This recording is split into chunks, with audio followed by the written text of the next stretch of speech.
Hey guys, Pete again, back for the closing thoughts on the market today.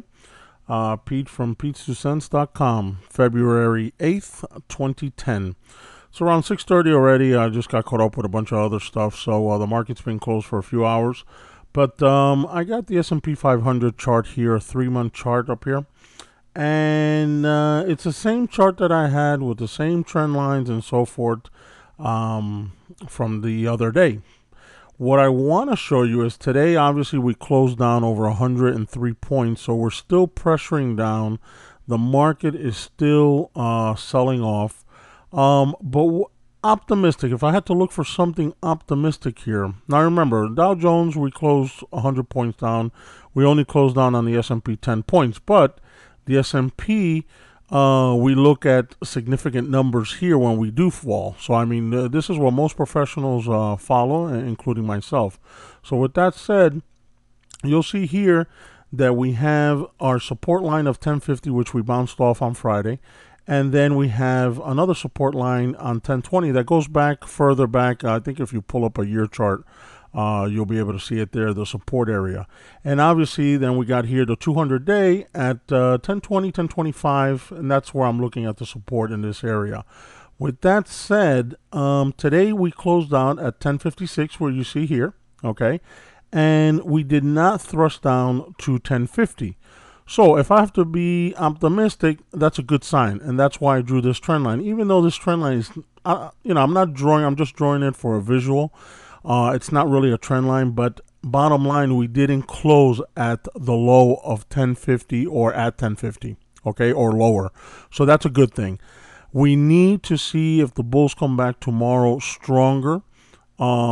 There's a lot. Believe me, I just was putting on the news a little bit. I put a little Bloomberg. I put a little CNBC. I caught a little bit of Fast Money. I caught a little bit of Cramer. Cramer wasn't speaking too negative, but anyway, Gartner was speaking very negative. We're going to go into a deeper low than we are, a bigger correction than 7-10%.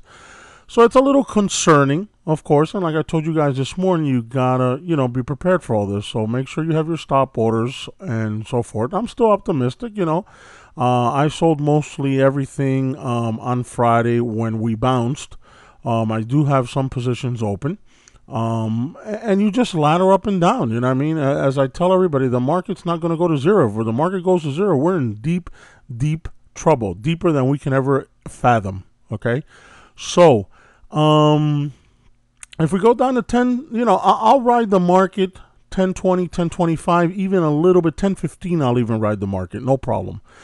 Below 1010 into the 1,900 here in this level here, okay, this is very dangerous because then we can just collapse completely and God knows where we can go. So, that's where I stand. I would probably I would have to make a decision at that point, either sell everything, below this 200 or start buying up a storm because the stocks are going to be so cheap. It's ridiculous.